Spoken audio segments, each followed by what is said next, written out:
Capsule. All right, welcome back. We're diving right into Volume 4 of the story about our favorite optimistic Lord Van Defertio. You know, the guy who takes production magic and turns it into something, well, something that literally breaks the world.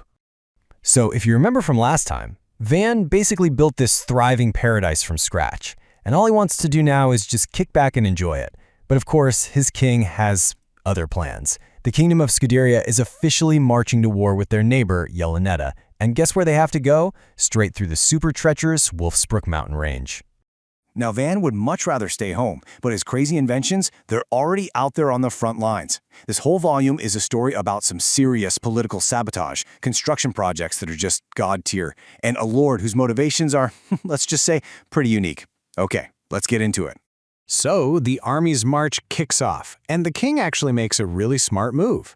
He hires a bunch of adventurers from Van's own territory. Their job? Clear out all the monstrous creatures that make the Wolfsbrook range so incredibly deadly. And, I mean, this is a job that should have cost a ton of lives. But for these guys, it's basically a walk in the park. And you gotta ask why. Well, it's because they're kitted out with Van's gear. We're talking impossibly sharp swords and these powerful machine bows. They just tear through these deadly monsters with 0 casualties. The whole march becomes almost suspiciously easy. And for the other nobles who are watching all this go down, it's impressive for sure, but also kind of terrifying. Yeah, Van's rising fame isn't exactly making everyone happy. His just absurd level of success is creating some powerful enemies. And the most dangerous ones, they're way too close for comfort. We're talking people inside his own father's political faction. So you have these knights who are tied to Van's estranged father, Marquis Jawpaw, and they decide to take matters into their own hands. They start openly mocking Van's revolutionary container bases, you know, those magical pop-up buildings housing the army, and then they go and intentionally destroy one, all to try and frame it like it was some kind of product failure. And let's be super clear here. This isn't just random vandalism. This is a full-on political attack. Their story is that the base collapsed because it was a shoddy kid's toy. But Van's adventurers, they know better. They know exactly how tough these things are. Calling them garbage is a direct insult, not just to Van, but to them. And yeah, that kicks off an all-out brawl between the knights and the adventurers. This whole incident basically grinds the entire military campaign to a halt. And all that chaos forces King Dino to summon the one person who can actually sort this mess out, Van himself. But for our Lord, the trip to the front lines, well, it brings up a new and, let's just say, very personal problem. Okay, so you'd think, right, that marching an entire army through a monster-infested mountain range would be pretty tough. And you'd be right. But what was the single biggest obstacle our hero had to face on his way to the war? Any guesses? For Jean Van, it was the bumpy carriage ride. Seriously, his butt hurt, and he was just not having it. So in this amazing moment of pure pettiness mixed with overwhelming power, Van just decides he's had enough.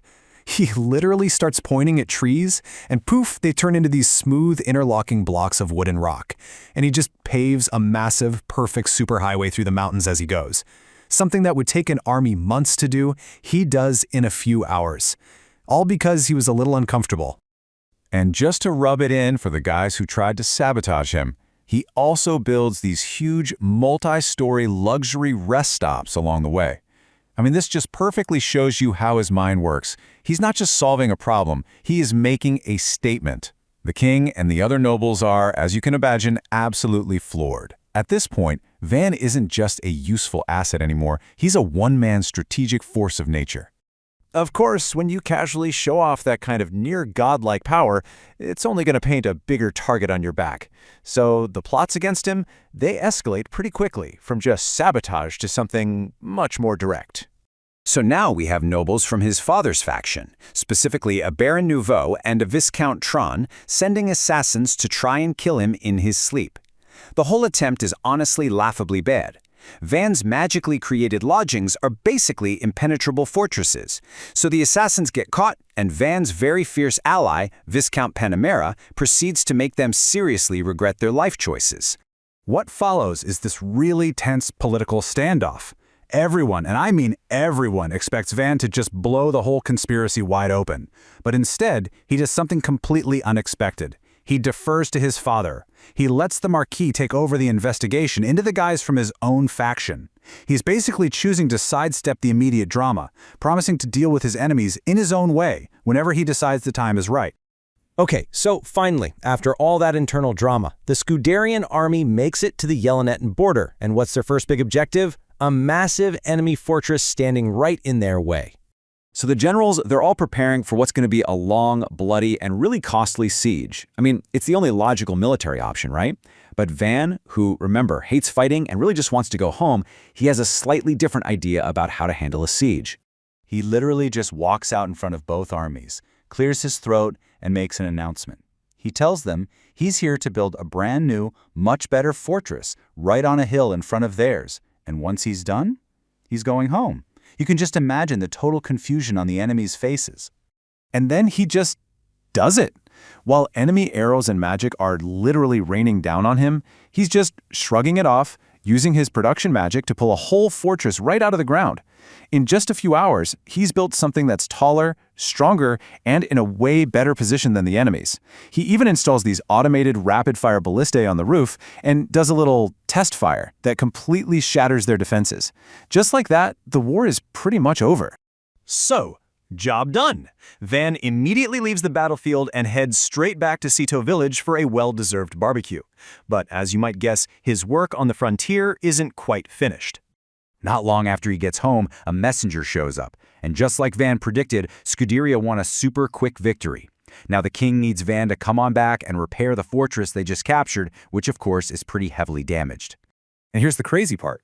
Van, the guy who absolutely hates conflict and will do anything to get out of his duties, is suddenly thrilled. He eagerly accepts the job. So you got to be wondering, what on earth could possibly make him want to go back to a war zone? It's food. With Van, the answer is always, always food. He realizes that if they occupy this border fortress, it's going to open up a new trade route. And that means access to exotic spices, new ingredients, and the super advanced food culture from the central continent.